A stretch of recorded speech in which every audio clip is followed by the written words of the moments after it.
Baik, di sini saya akan menjawab pertanyaan dari Astuti 194 dari kelompok 5. Grafis mana yang lebih bagus antara GNOME, KDE, XFCE? Jelaskan satu persatu. Ketiga lingkungan desktop yang disebutkan, GNOME, KDE, dan XFCE, semuanya memiliki fitur-fitur yang unik dan dapat digunakan dengan baik tergantung pada preferensi individu. Berikut adalah penjelasan singkat tentang masing-masing lingkungan desktop. 1. GNOME. GNOME adalah lingkungan desktop yang dirancang dengan antarmuka pengguna yang bersih, minimalis, dan modern. Desain GNOME didasarkan pada kesederhanaan dan mempromosikan pengalaman pengguna yang mudah digunakan. Tampilan GNOME memiliki tampilan yang bersih dan estetika yang elegan. Antarmuka GNOME menggunakan panel atas yang menampilkan menu aplikasi dan area notifikasi. Fitur GNOME yang terkenal adalah aktivitas overview yang memungkinkan pengguna mengakses aplikasi, jendela, dan pekerjaan mereka dengan mudah. GNOME juga dikenal karena dukungannya terhadap aksesibilitas dan penyesuaian visual yang luas. 2. KDE. KDE adalah lingkungan desktop yang kuat dan sangat dapat disesuaikan. Dibangun dengan menggunakan Toklit KT, KDE menawarkan antarmuka yang lebih tradisional dengan panel bawah, menu aplikasi, dan area notifikasi. Lingkungan desktop KDE memberikan banyak pilihan dan fleksibilitas kepada pengguna untuk menyesuaikan tampilan dan perilaku desktop sesuai dengan keinginan mereka. KDE memiliki banyak fitur seperti widget desktop yang dapat disesuaikan, efek visual yang menarik, dan pengaturan yang luas untuk mengubah tampilan dan nuansa desktop. KDE juga menyediakan berbagai aplikasi bawaan yang lengkap dan kuat, seperti pengelola berkas, editor teks, pemutar media, dan banyak lagi. 3. XFCE. XFCE adalah lingkungan desktop yang ringan, hemat sumber daya, dan cepat. XFCE menempatkan fokus pada kecepatan dan efisiensi, menjadikannya pilihan yang baik untuk komputer dengan spesifikasi rendah atau tua.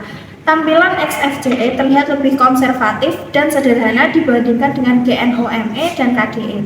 Namun, XFCE tetap menyediakan lingkungan desktop yang berfungsi penuh dengan panel atas, menu aplikasi, dan area notifikasi. Meskipun ringan, XFCE tetap dapat dikustomisasi sesuai dengan kebutuhan pengguna dan menyediakan banyak pengaturan untuk mengubah tampilan dan perilaku desktop. Pilihan lingkungan desktop terbaik tergantung pada preferensi pribadi dan kebutuhan pengguna. Jika Anda menginginkan tampilan yang modern dan mudah digunakan, GNOME mungkin menjadi pilihan yang baik. Jika Anda ingin lingkungan desktop yang sangat dapat disesuaikan dan kuat, KDE adalah pilihan yang tepat. Jika Anda memiliki komputer dengan sumber daya terbatas atau menginginkan lingkungan desktop yang ringan, hemat sumber daya, dan cepat, XFCE dapat menjadi pilihan yang ideal. Saya di sini akan menjawab pertanyaan dari Ahmad Irfan Fauzi NIM 178 dari kelompok 2. Pertanyaannya, apa saja perintah dasar Linux beserta penjelasannya? Yang pertama yaitu is. Is digunakan untuk menampilkan daftar file dan direktori di direktori saat ini.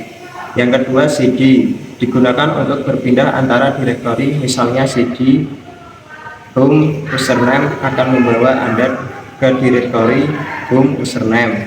Yang ketiga pwd, digunakan untuk menampilkan jalur lengkap atau path dari direktori saat ini. Yang keempat mkdir, digunakan untuk membuat direktori baru, misalnya mkdir folder baru akan membuat direktori bernama folder baru. Yang kelima im, digunakan untuk menghapus file atau direktori, misalnya imfile.txt akan menghapus file bernama file txt. Yang keenam cp, digunakan untuk menyalin file atau direktori, misalnya cpfile.txt home username akan menyalin file.txt ke direktori home username. Yang ketujuh mv, digunakan untuk memindahkan atau mengganti nama file untuk direktori, misalnya mv-file.txt home username akan memindahkan file.txt ke direktori home username, sedangkan mv-file.txt new file.txt akan mengganti nama file.txt menjadi newfile.txt. Yang ke-8, cat digunakan untuk menampilkan isi dari file teks. Misalnya cat file.txt akan menampilkan isi file.txt. Yang ke-9, grep digunakan untuk mencari teks tertentu di dalam file atau keluaran dari perintah lain. Misalnya grep kata kunci file.txt akan mencari kata kunci dalam file.txt. Yang ke-10, chmod digunakan untuk mengubah izin atau permission file atau directory. Misalnya chmod +x script.sh akan memberikan izin eksekusi pada file script.sh. Yang ke-11, sudo digunakan untuk menjalankan perintah dengan hak akses superuser atau root. Misalnya sudo apt script get update akan menjalankan perintah apt get update dengan akses superuser. Yang ke-12, apt-get dalam distribusi berbasis Debian digunakan untuk mengelola paket perangkat lunak. Misalnya apt-get install nama paket akan menginstal paket dengan nama tertentu. Yang ke-13, yum dalam distribusi berbasis Red Hat digunakan untuk mengelola paket perangkat lunak. Misalnya yum install nama paket akan menginstal paket dengan nama tertentu. Yang terakhir yaitu ping digunakan untuk menguji koneksi jaringan dengan mengirim paket ke host tertentu dan menerima responnya. Misalnya ping google.com akan menguji koneksi ke situs web Google. Perintah-perintah di atas adalah beberapa perintah dasar yang sesuai digunakan dalam lingkungan Linux. Terdapat banyak perintah lainnya yang lebih lanjut dan kompleks. Namun pemahaman tentang perintah-perintah dasar ini akan membantu Anda dalam menjelajahi dan bekerja dengan sistem operasi Linux. Di sini saya akan menjawab pertanyaan dari Rida Nur Aulita 190 dari kelompok 2. Dengan pertanyaan, sebutkan contoh dari distribusi Linux yang cocok untuk server. Yang pertama, Ubuntu Server. Ubuntu Server adalah salah satu distribusi Linux yang populer dan banyak digunakan untuk server. Dibangun di atas dasar Debian, Ubuntu Server menawarkan stabilitas, keamanan, dan dukungan komunitas yang kuat. Ubuntu Server juga memiliki repositori paket yang luas dan mudah digunakan. Yang kedua, ZenOS. ZenOS adalah distribusi Linux yang berbasis pada Red Hat Enterprise Linux atau RHEL. ZenOS menawarkan stabilitas dan keamanan yang tinggi serta memiliki dukungan jangka panjang. Ini adalah pilihan yang baik jika Anda menginginkan kompatibilitas dengan ekosistem Red Hat dan RHEL. 3. Debian. Debian adalah distribusi Linux yang sangat stabil dan handal. Dikenal dengan siklus liris yang konservatif, Debian memiliki repositori paket yang luas dan mendukung berbagai arsitektur. Debian juga populer di kalangan administrator sistem karena kehandalan dan manajemen paket yang canggih. Yang keempat, Fedora Server. Fedora Server adalah distribusi Linux yang dikembangkan oleh komunitas dan didukung oleh Red Hat. Ini menawarkan teknologi yang terbaru dan inovatif yang fokus pada pengembangan server. Fedora Server memiliki siklus rilis yang lebih cepat dan sering, cocok digunakan untuk pengguna jika ingin mencoba teknologi baru. Yang kelima, OpenSUSE. OpenSUSE adalah distribusi Linux yang berfokus pada stabilitas dan kemudahan pengguna. OpenSUSE menyediakan berbagai alat manajemen yang kuat dan sistem konfigurasi yang fleksibel, dukungan komunitas yang kuat dan siklus rilis yang teratur menjadikan OpenSUSE pilihan yang baik untuk server. Saya ingin menjawab pertanyaan dari Dede Latifah NIM 193 dari kelompok 5. Apa saja yang perlu diperhatikan sebelum proses instalasi Linux dilakukan? Sebelum memulai proses instalasi Linux, ada beberapa hal yang perlu diperhatikan. 1. Kebutuhan sistem. Periksa persyaratan sistem yang diperlukan oleh distribusi Linux yang ingin Anda install. Pastikan bahwa sistem Anda memenuhi persyaratan minimum seperti kapasitas penyimpanan, RAM, dan prosesor. Dan juga pastikan bahwa sistem Anda kompatibel dengan distribusi Linux yang ingin Anda install. 2. Membackup data. Sebelum memproses instalasi Linux, sangat disarankan untuk melakukan backup semua data penting yang ada di sistem. Instalasi Linux dapat melibatkan pembagian ulang, partisi, atau bahkan menghapus data yang jika tidak dilakukan dengan hati-hati. 3. Pemilihan distribusi Linux. Pilihlah distribusi Linux yang paling sesuai dengan kebutuhan dan preferensi Anda. Pertimbangkan faktor seperti kestabilan, dukungan, komunitas, kebutuhan perangkat keras, dan tujuan penggunaan. Misalnya untuk server, desktop, pengembangan, atau lain-lain. Yang keempat, rencana partisi disk. Jika Anda memilih untuk melakukan instalasi dengan partisi manual, perencanaan partisi yang baik penting. Tentukan ukuran partisi yang tepat untuk sistem file, partisi swap jika diperlukan, dan partisi yang mungkin diperlukan untuk data atau sistem operasi lainnya. Yang kelima, pemahaman dual boot jika diperlukan. Jika Anda berencana menginstal Linux sebagai dual boot dengan sistem operasi yang ada, pastikan Anda memahami proses dan implikasi dari dual booting. Pahami cara mengatur partisi, bootloader, dan konfigurasi dual boot yang tepat. Yang keenam, persiapkan media instalasi. Siapkan media instalasi Linux yang sesuai, seperti DVD, USB bootable, atau ISO file. Pastikan media instalasi yang digunakan terverifikasi dan bekerja dengan baik.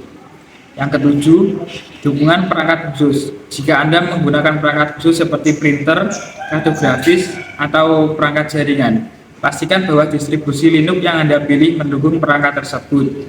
Periksa dokumentasi atau situs web resmi distribusi Linux untuk memastikan kompatibilitas. Yang kedelapan, mengumpulkan informasi. Sebelum mulai proses instalasi, mengumpulkan informasi tentang langkah-langkah yang diperlukan, konfigurasi jaringan yang diperlukan, pengaturan partisi, dan detail lainnya yang relevan dengan distribusi Linux yang Anda pilih.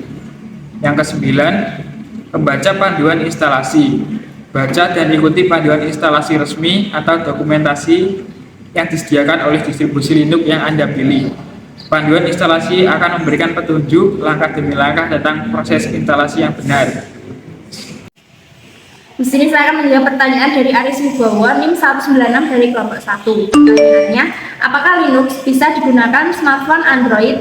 Jawabannya, ya, Linux dapat digunakan pada smartphone Android. Android sendiri adalah sistem operasi berbasis Linux yang dikembangkan oleh Google. Android menggunakan kernel Linux sebagai dasar sistemnya, sementara lapisan pengguna dan antarmuka pengguna menggunakan framework dan aplikasi yang dikembangkan oleh Google. Sebagai sistem operasi berbasis Linux, Android memungkinkan pengguna banyak perangkat lunak open source dan memberikan fleksibilitas dalam pengembangan aplikasi. Selain itu, penggunaan kernel Linux pada Android juga memberikan keamanan dan stabilitas yang kuat.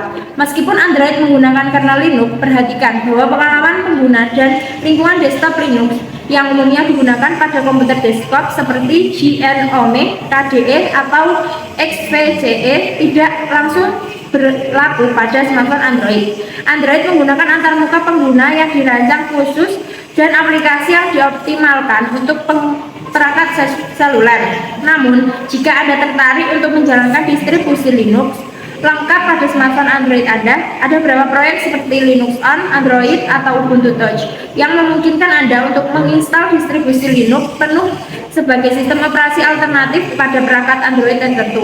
Namun, proses instalasi dan kompatibilitas dengan perangkat dapat bervariasi tergantung pada proyek yang dipilih. Jadi, meskipun Android sendiri adalah sistem operasi berbasis Linux, pengguna lingkungan desktop Linux penuh pada smartphone Android memerlukan upaya tambahan dan mungkin tidak sederhana seperti menginstal Linux pada komputer desktop.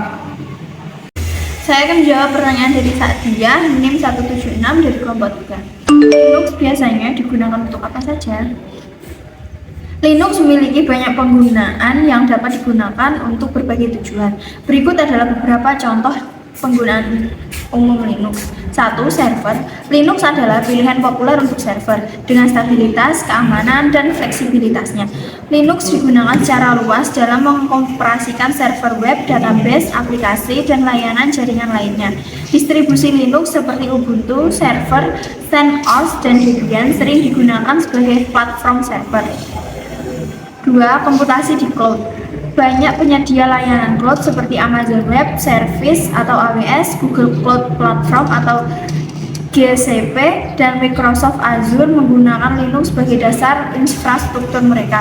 Linux memberikan keandalan dan skalabilitas yang diperlukan dalam lingkungan komputasi awal. 3. Pengembangan perangkat lunak. Linux merupakan platform populer bagi pengembang perangkat lunak. Dukungan yang kuat untuk alat pengembangan dan bahasa pemrograman, serta kehadiran repositori paket yang kaya, menjadikan Linux lingkungan yang ideal untuk pengembangan dan kompilasi perangkat lunak. 4. Sistem embedded. Linux juga banyak digunakan untuk sistem embedded seperti router, kamera keamanan, perangkat Internet of Things, dan perangkat keras lainnya. Karena sifatnya yang fleksibel, Linux dapat disesuaikan untuk memenuhi kebutuhan perangkat dan memberikan lingkungan pengembangan yang kuat. 5. Komputer desktop. Meskipun pangsa pasar komputer desktop masih didominasi oleh sistem operasi lain, Linux digunakan oleh banyak pengguna sebagai alternatif. Distribusi Linux seperti Ubuntu, Fedora, dan Linux Mint menawarkan pengalaman pengguna yang ramah dengan berbagai pilihan perangkat lunak dan antarmuka pengguna yang dapat disesuaikan. 6. Pendidikan dan penelitian. Linux populer di kalangan pengembangan pendidikan dan penelitian. Kebebasan untuk memodifikasi dan mempelajari kode sumbernya, serta adanya alat dan lingkungan pengembangan yang kuat, membuat Linux menjadi pilihan yang baik untuk keperluan akademik dan penelitian. 7. Penggunaan rumahan. Linux dapat digunakan di rumah sebagai sistem operasi utama pada komputer atau laptop. Banyak distribusi Linux yang dirancang khusus untuk penggunaan desktop dan menawarkan antarmuka yang mudah digunakan serta ketersediaan perangkat lunak produktivitas dan hiburan. Selain itu, Linux juga digunakan dalam berbagai bidang lain seperti superkomputer, jaringan komputer, sistem kontrol industri, server media, dan banyak lagi. Fleksibilitas, kebebasan, dan dukungan komunitas yang luas membuat Linux menjadi pilihan yang populer dan serbaguna dalam berbagai lingkungan dan penggunaan. Di sini akan menjawab pertanyaan dari Sinta NIM 181 dari kelompok 3. Pertanyaannya, apa keuntungan menggunakan Linux? Yang pertama, kebebasan dan sumber terbuka. Linux didistribusikan di bawah lisensi sumber terbuka, yang berarti kode sumbernya dapat diakses, dimodifikasi, dan didistribusikan secara bebas. Ini memberikan pengguna kebebasan untuk menyesuaikan sistem sesuai kebutuhan mereka, serta partisipasi aktif dalam pengembangan dan perbaikan Linux. Yang kedua, stabilitas dan keandalan. Linux dikenal karena stabilitasnya yang tinggi. Sistem operasi ini dirancang untuk berjalan selama yang mungkin tanpa perlu reboot. Kernel Linux yang andal, manajemen memori yang efisien, dan arsitektur yang kokoh menjadikannya pilihan yang baik untuk lingkungan yang memerlukan kestabilan tinggi seperti server. Yang ketiga, keamanan. Linux umumnya dianggap lebih aman dibandingkan dengan sistem operasi lain dikarenakan sifat sumber terbuka. Banyak pengembang yang berkontribusi untuk memperbaiki kerentanan dan menguji keamanan sistem. Juga mekanisme keamanan seperti pemisahan hak akses pengguna dan sistem manajemen paket yang ketat membantu menjaga keamanan Linux. Yang keempat, ketersediaan dan dukungan komunitas. Linux memiliki komunitas yang besar dan aktif yang siap memberikan dukungan. Anda dapat dengan mudah menemukan forum diskusi, grup pengguna, dan sumber daya online yang membantu menjawab pertanyaan dan menyelesaikan masalah. Distribusi Linux juga sering menyediakan dokumentasi resmi dan pembaruan keamanan yang teratur. Yang kelima, kustomisasi dan fleksibilitas. Linux memberikan tingkat kustomisasi yang tinggi. Anda dapat memilih distribusi Linux yang sesuai dengan kebutuhan dan preferensi Anda, serta mengatur lingkungan desktop, tema, dan antarmuka pengguna sesuai keinginan. Selain itu, Linux mendukung berbagai tipe perangkat keras dan memungkinkan konfigurasi yang fleksibel. Yang keenam, kinerja yang efisien. Linux dikenal karena kinerjanya yang efisien, karena Linux dirancang untuk mengoptimalkan pengguna sumber daya sistem, termasuk manajemen memori yang canggih dan penjadwalan yang cerdas. Ini berarti Linux dapat berjalan dengan baik pada perangkat keras yang lebih tua atau memiliki sumber daya terbatas. Yang ketujuh, lingkungan pengembangan yang kuat. Linux adalah pilihan yang populer di kalangan pengembang perangkat lunak. Dukungan yang kuat untuk bahasa pemrograman dan alat pengembangan, serta ketersediaan repositori paket yang luas, menjadikan Linux lingkungan yang ideal untuk pengembangan perangkat lunak. Yang kedelapan, biaya. Salah satu keuntungan utama menggunakan Linux adalah biayanya yang rendah. Linux dan sebagian besar distribusinya tersedia secara gratis, yang mengurangi biaya lisensi perangkat lunak. Selain itu, karena ketersediaan perangkat keras yang luas dan kestabilan yang tinggi, Linux dapat membantu mengurangi biaya perangkat keras dan perawatan sistem. Di sini saya akan menjawab pertanyaan dari Yogi Aditya Putri, NIM 180 dari kelompok 2. Apa perbedaan antara distribusi Linux seperti Ubuntu, Debian, dan Fedora? Yang pertama, asal-usul dan struktur. Debian adalah distribusi Linux yang berfokus pada kebebasan, keamanan, dan stabilitas. Ini adalah salah satu distribusi Linux tertua dan berfungsi sebagai dasar bagi banyak distribusi lainnya. Yang kedua, Ubuntu adalah cabang dari Debian yang dikembangkan oleh perusahaan Canonical. Ubuntu menambahkan lapisan pengembangan sendiri di atas dasar Debian dengan fokus pada penggunaan yang mudah, dukungan komunitas yang kuat, dan pembaruan reguler. Fedora dikembangkan oleh komunitas dan disponsori oleh perusahaan Red Hat. Ini adalah distribusi yang berorientasi pada inovasi, dengan siklus rilis yang lebih cepat dan penekanan pada penggunaan teknologi terkini. Fedora juga berfungsi sebagai dasar bagi distribusi Red Hat Enterprise Linux atau RHEL. Yang kedua, siklus rilis dan dukungan. Debian memiliki siklus rilis yang konservatif dengan fokus pada stabilitas. Versi stabilitas Debian diperbarui setiap beberapa tahun. Dukungan jangka panjang tersedia untuk beberapa paket, sementara paket lainnya mendapatkan pembaruan keamanan. Ubuntu memiliki siklus rilis reguler dengan versi baru yang dirilis setiap 6 bulan. Setiap 6 bulan, versi reguler mendapatkan dukungan selama 9 bulan, sementara versi LTS dirilis selama setiap 2 tahun dan mendapatkan dukungan jangka panjang selama 5 tahun. Fedora memiliki siklus rilis yang relatif singkat, dengan versi yang baru dirilis setiap 6 bulan. Setiap versi mendapatkan dukungan selama sekitar 13 bulan. Setelah itu, pengguna diharapkan untuk membarui ke versi yang terbaru. Yang ketiga, pembaruan paket. Debian menggunakan sistem manajemen paket APT. Pembaruan paket biasanya dilakukan dengan pendekatan yang konservatif dengan fokus pada stabilitas. Paket baru diperbarui lebih lambat dibandingkan dengan distribusi lainnya.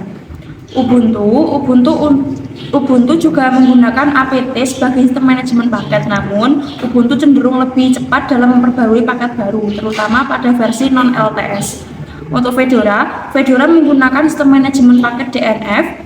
DNF cenderung lebih cepat dalam merilis pembaruan paket baru dibandingkan dengan APT. Fedora juga memiliki repositori paket yang lebih canggih dan menyediakan akses ke teknologi yang terbaru.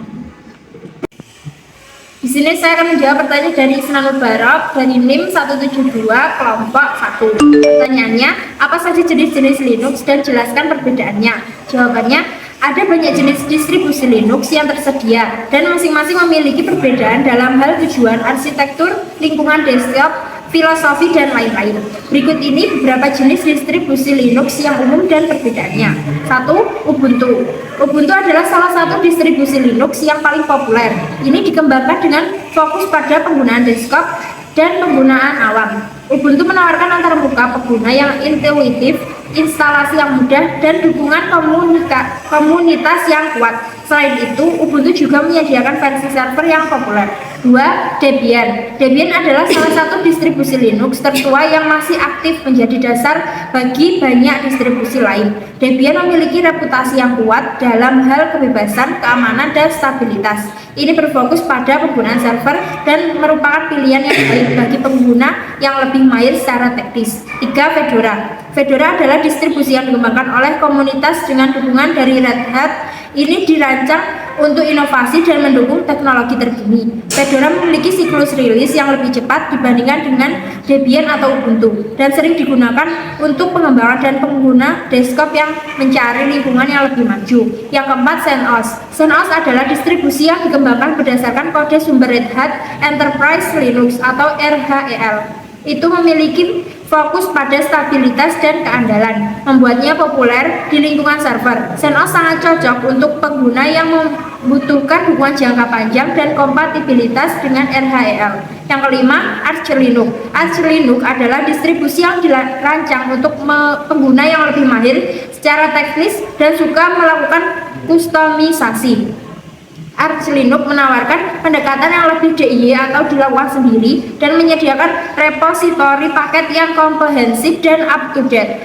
Ini juga dikenal karena dokumentasi yang baik dan komunitas yang aktif. Yang keenam, Linux Mint. Linux Mint adalah distribusi yang berbasis pada Ubuntu dan dirancang untuk pengguna yang beralih dari Windows. Linux Mint menawarkan antarmuka pengguna yang familiar dengan gaya Windows, dukungan multimedia yang kuat, dan instalasi yang mudah. Ini juga menyediakan variasi lingkungan desktop seperti Cinnamon, Mac, dan XFCE.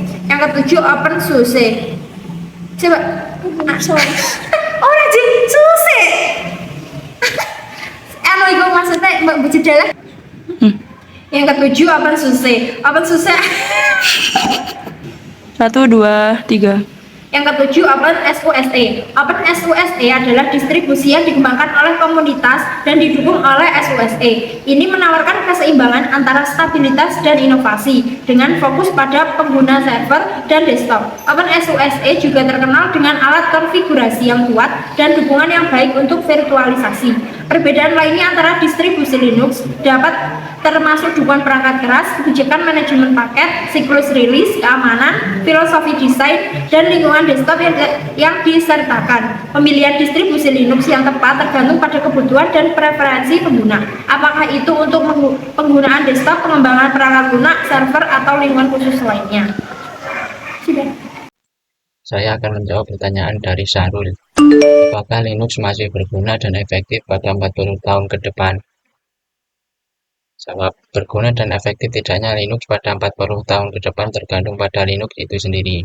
Jika 40 tahun ke depan Linux masih mampu mempermudah dan membantu pekerjaan manusia dengan keunggulan dan keistimewaan yang ditawarkannya, saya yakin Linux masih berguna. Saya akan menjawab pertanyaan dari Yaumul Fitria. NIM 205, bagaimana memulai, menghentikan, dan memulai ulang layanan di Linux. Untuk memulai, menghentikan, dan memulai ulang layanan di Linux, Anda biasanya akan menggunakan perintah sistem 1. Berikut ini adalah beberapa perintah yang umum digunakan. 1. Memulai layanan. Untuk memulai layanan, gunakan perintah berikut. Sudo system 1 start nama layanan.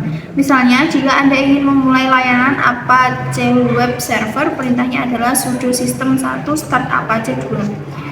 2. Menghentikan layanan. Untuk menghentikan layanan, gunakan perintah berikut.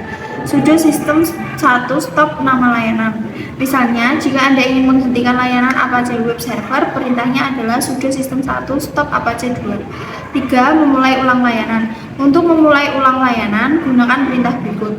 Sudo system 1 restart nama layanan. Misalnya, jika Anda ingin memulai ulang layanan Apache Web Server, perintahnya adalah sudo system 1 restart Apache 2. 4. Memeriksa status layanan. Untuk memeriksa status layanan, gunakan perintah berikut. Sudo system 1 status nama layanan. Misalnya, jika Anda ingin memeriksa status layanan Apache Web Server, perintahnya adalah sudo system 1 status Apache 2. 5. Mengatur layanan agar mulai secara otomatis saat boot. Untuk mengatur layanan agar mulai secara otomatis saat boot, gunakan perintah berikut. Sudo system 1 enable nama layanan. Misalnya, jika Anda ingin mengatur layanan Apache Web Server agar mulai secara otomatis saat boot, perintahnya adalah sudo system 1 enable Apache 2. Menonaktifkan layanan agar tidak mulai secara otomatis saat boot. Untuk menonaktifkan layanan agar tidak mulai secara otomatis saat boot, gunakan perintah berikut. Sudo system 1 disable nama layanan. Misalnya, jika Anda ingin menonaktifkan layanan Apache Web Server agar tidak mulai secara otomatis saat boot, perintahnya adalah sudo system 1 disable Apache 2. Perhatikan bahwa perintah di atas menggunakan sudo untuk menjalankan perintah sebagai pengguna super user atau root. Karena operasi ini memerlukan hak akses administratif, pastikan untuk mengganti nama layanan dengan nama layanan yang sebenarnya di sistem Anda, seperti Apache 2 untuk Apache Web Server atau MySQL untuk layanan MySQL. Saya di sini akan menjawab pertanyaan dari Nanda, NIM 276. Pertanyaannya, mengapa Linux kurang populer jika dibandingkan dengan Windows sekarang? Yang pertama, familiaritas dan warisan. Windows telah menjadi sistem operasi yang dominan dalam komputasi pribadi selama beberapa dekade. Banyak pengguna terbiasa dengan antarmuka dan lingkungan Windows, serta aplikasi dan perangkat keras yang lebih mudah diakses dan didukung oleh platform tersebut. Yang kedua, kompatibilitas perangkat lunak. Windows memiliki dukungan yang lebih luas dari pengembang perangkat lunak, dengan banyak aplikasi populer dan permainan yang secara khusus dikembangkan untuk berjalan di platform Windows. Yang ketiga, dukungan perangkat keras. Windows memiliki dukungan yang lebih baik dan lebih mudah digunakan untuk berbagai macam perangkat keras. Ini membuatnya lebih mudah bagi pengguna awam untuk menginstal dan menggunakan sistem operasi pada berbagai perangkat lunak Linux, meskipun telah berkembang pesat dalam hal dukungan perangkat keras, masih memiliki tantangan dalam hal kompatibilitas perangkat keras yang konsisten. Yang keempat, permainan dan hiburan. Industri permainan masih didominasi oleh dukungan untuk Windows. Banyak game populer dan platform game tidak secara resmi mendukung Linux, sehingga pengguna yang tertarik pada game sering memilih Windows sebagai sistem operasi mereka. Yang kelima, kesadaran merek dan pemasaran. Windows memiliki kehadiran merek yang kuat dan dikenal di seluruh dunia. Microsoft, perusahaan di balik Windows, telah berhasil memasarkan dan mempromosikan sistem operasi ini secara luas kepada konsumen. Yang keenam, dukungan dan layanan pelanggan. Microsoft menyediakan dukungan dan layanan pelanggan yang kuat bagi pengguna Windows. Ini termasuk pembaruan sistem yang mudah, bantuan teknis, dan pemecahan masalah. Meskipun Linux memiliki keuntungan dan keunggulan tertentu seperti kebebasan, keamanan, kustomisasi, dan kestabilan, faktor-faktor di atas telah mempengaruhi adopsi Linux secara luas dalam lingkungan pengguna umum. Namun Linux tetap populer dalam lingkungan server, pengembangan perangkat lunak, sistem embedded, dan lingkungan komputasi awam, di mana kelebihan-kelebihannya dapat dihargai dengan lebih baik. Saya akan menjawab pertanyaan dari Preti, NIM 175 dari kelompok 3. Sebutkan dan jelaskan struktur dari sistem operasi Linux. Yang pertama, kernel. Kernel merupakan inti dari sistem operasi Linux. Ini merupakan komponen yang berinteraksi langsung dengan perangkat keras dan mengelola sumber daya sistem seperti memori, CPU, sistem file, dan perangkat input atau output. Kernel Linux bersifat monolitik, yang berarti fungsionalitas setiap operasi seperti manajemen proses, manajemen memori, dan manajemen perangkat keras diimplementasikan langsung di dalam kernel. Yang kedua, perangkat lunak sistem. Perangkat lunak sistem meliputi berbagai alat dan utilitas yang diperlukan untuk menjalankan sistem operasi. Ini termasuk program sistem inisialisasi seperti sistem atau init, manajemen paket, misalnya apt atau yum, manajer jaringan, alat pemantauan, dan lainnya. Perangkat lunak sistem memungkinkan pengelolaan sistem operasi secara efisien dan menyediakan antarmuka untuk konfigurasi dan administrasi sistem. Yang ketiga, Lingkungan desktop. Lingkungan desktop adalah antarmuka grafis yang digunakan oleh pengguna untuk berinteraksi dengan sistem operasi. Beberapa lingkungan desktop yang populer di Linux termasuk GNOME, KDE, XFCE, dan Cinnamon. Lingkungan desktop menyediakan fitur seperti panel tugas, menu aplikasi, manajer jendela, dan alat bantu grafis untuk pengelola sistem dan pengaturan sistem. Yang keempat, aplikasi dan perangkat lunak. Aplikasi, Linux memiliki sejumlah besar aplikasi yang perangkat lunak, aplikasi yang tersedia, termasuk perambanan web, suite perkantoran, pemutar media, editator teks, alat pengembangan, dan banyak lagi. Perangkat lunak aplikasi ini dikembangkan oleh berbagai pengembangan dan komunitas open source, dan seringkali tersedia secara gratis atau dengan biaya yang terjangkau. Aplikasi ini dapat diinstal melalui manajer paket yang disediakan oleh distribusi Linux. Yang kelima, sistem file. Sistem file adalah metode yang digunakan untuk menyimpan, mengatur, dan mengakses data dan file di dalam sistem operasi Linux. Sistem file umum yang digunakan Linux adalah ext4. Tetapi ada juga sistem file lain yang didukung seperti BTRFS, XFS, dan lainnya. Sistem file memungkinkan pengorganisasian hierarki diktori, perlindungan data, dan pengelolaan kapasitas penyimpanan. Yang keenam, drive perangkat keras. Drive perangkat keras adalah perangkat lunak yang memungkinkan sistem operasi untuk berkomunikasi dengan perangkat keras yang terpasang pada sistem, seperti kartu grafis, kartu suara, printer, jaringan, dan perangkat lainnya. Linux memiliki dukungan drive perangkat keras yang luas, dan banyak drive dikembangkan oleh komunitas open source atau oleh produser perangkat keras sendiri. Saya akan menjawab pertanyaan dari Imam, apakah memiliki semua fitur Linux seperti yang dijelaskan? Tidak, karena tidak semua fitur Linux dimiliki oleh jenis Linux yang lain. Beberapa jenis Linux memiliki fitur sendiri. Contoh terdapat Linux Mandriva Control Center pada Linux Mandrake, fitur update dan upgrade pada Linux Mint. Di sini saya akan menjawab pertanyaan dari Yogi Ade, NIM 174 dari kelompok 3. Pertanyaannya, apa sih yang dimaksud dengan alat pengembangan seperti GCC, Eclipse, dan NetBeans? Coba jelaskan secara rinci. Alat pengembangan seperti GCC, Eclipse, dan NetBeans. Salah, Mbak? Tak pos apa tak Terus ya? langsung aja. Alat pengembangan seperti GCC, Eclipse, dan NetBeans adalah perangkat lunak yang digunakan oleh pengembang perangkat lunak yang membuat, menguji, dan mengelola proyek pengembangan perangkat lunak. Berikut ini penjelasan secara rinci tentang masing-masing alat.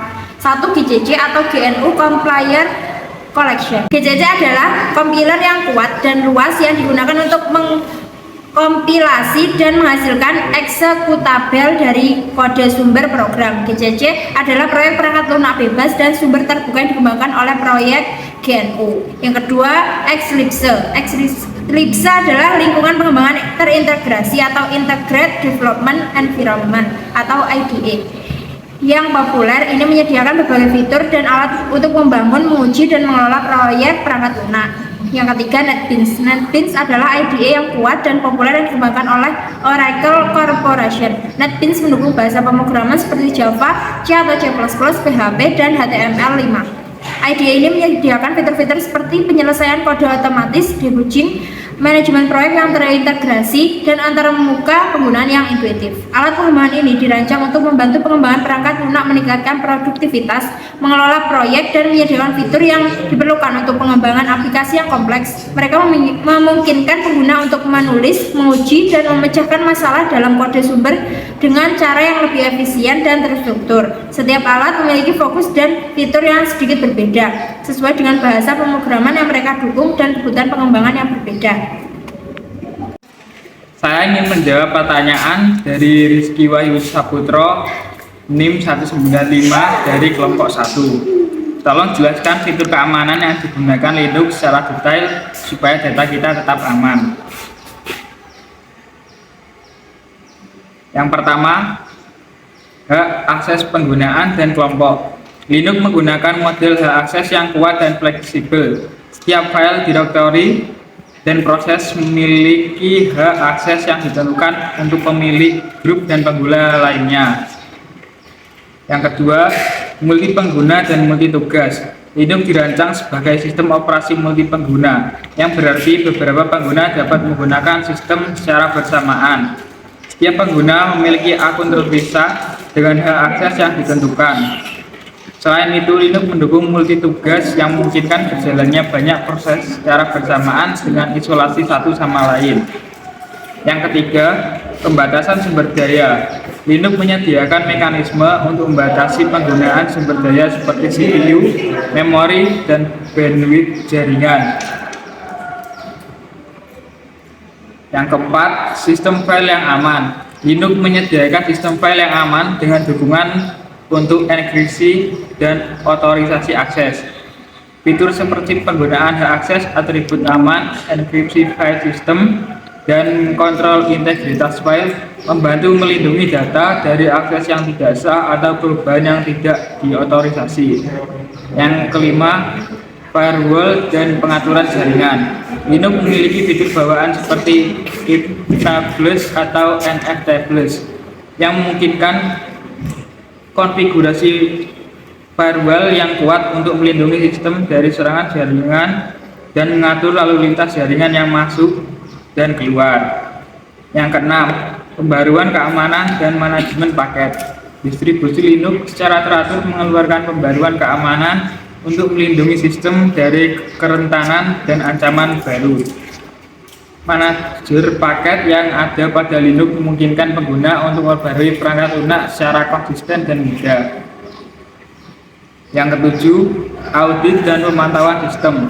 Linux menyediakan alat bantu untuk audit dan pemantauan sistem, seperti jurnal sistem yang mencatat aktivitas sistem, audit untuk pencatatan kegiatan pengguna, dan alat pemantauan seperti Nagios dan Zabbix untuk memonitor kinerja dan keamanan sistem. Yang terakhir, komunitas keamanan yang aktif. Komunitas pengembang dan pengguna Linux yang aktif berkontribusi dalam pengembangan dan pengawasan keamanan sistem operasi ini. Kerjasama dan pembaruan keamanan yang cepat membantu menjaga sistem Linux tetap aman dan terlindungi dari ancaman. Saya akan menjawab pertanyaan dari Putri Rahayu. Bagaimana cara install Linux beserta gambarnya? Pertama, siapkan file ISO OS Linux. Langkah pertama, Anda harus menyiapkan OS Linux. Kalau belum punya, silakan buka browser, kemudian langsung kunjungi situs Linux yang ingin digunakan. Untuk contoh, di sini saya pakai Ubuntu versi 20.04.2.0 LTS yang tersedia di laman resmi Ubuntu. OS tersebut akan berbentuk file ISO. 2. Buat virtual machine baru. Setelah menyiapkan OS Linux yang diinginkan, lanjut buat virtual machine di aplikasi VirtualBox. Virtual machine kalau dianalogikan merupakan sebuah komputer virtual yang dijalankan di komputer kita sendiri. Berikut langkah-langkahnya. 1. Buka VirtualBox di PC atau laptop. 2. Klik menu New. 3. Nantinya kotak dialog Create Virtual Machine akan muncul. 4. Kemudian isi nama sistem operasi. 5. Pilih lokasi pada mesin folder sesuai keinginan Anda. Mesin catatan mesin folder berfungsi untuk menyiapkan virtual OS yang Anda buat. 6. Kalau sudah, tentukan tipe dan versi sesuai OS yang akan Anda pakai. 7. Lanjut, klik tombol next. 8. Tentukan memory size, disarankan untuk mengikuti sesuai yang direkomendasikan. 9. Pilih create a virtual hard disk now di menu hard disk. 10. Lalu tekan tombol create. 11. Berikutnya pilih opsi VHD virtual hard disk dan klik next. 12. Untuk menu storage on physical hard disk, pilih opsi dynamically allocate. 13. Masukkan jumlah ukuran storage dan klik tombol create. 14. Setelah itu Ubuntu Linux akan berhasil dibuat dan muncul di beranda VirtualBox. Langkah-langkah ini bisa juga diterapkan untuk peraturan OS lain. Contoh yang pernah saya buat untuk install Fedora dan Windows 7 di VirtualBox. 3. Konfigurasi optical drive. Optical drive ini berfungsi sebagai salah satu komponen untuk membuka sistem operasi yang Anda tambahkan ke VirtualBox. Caranya seperti berikut. 1. Pilih Ubuntu Linux dan klik tombol Start. 2. Akan muncul kotak dialog untuk mengkonfirmasi drive.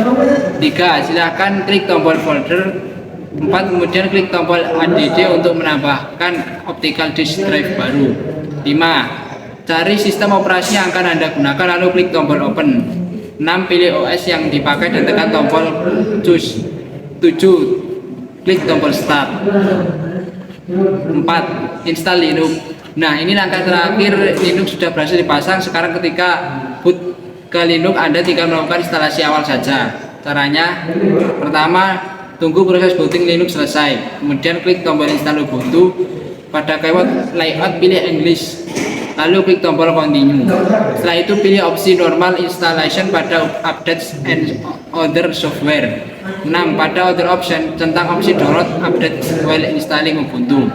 7. Klik tombol continue. Pada installation tab, pilih opsi erase disk and install Ubuntu. Catatan, pilih opsi ini supaya Anda tidak perlu lagi mengatur partisi di Ubuntu.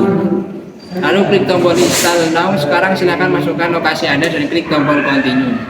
Terakhir, isi data pengguna seperti nama PC dan password sesuai keinginan Anda. Lalu tunggu sampai proses instalasi selesai. Oh ya, untuk proses instalasi Ubuntu ini sedikit memakan waktu. Supaya cepat, usahakan Anda tidak membuka program lainnya dulu sampai proses instalasi selesai. 5. Cek hasilnya. Setelah proses instalasi selesai, sekarang silakan Anda cek hasilnya. Kalau berhasil, maka Anda sudah bisa memakai OS Ubuntu di VirtualBox. Nah, kalau ada notifikasi login atau memakai Ubuntu, silakan memasukkan username dan password yang sudah diatur sebelumnya.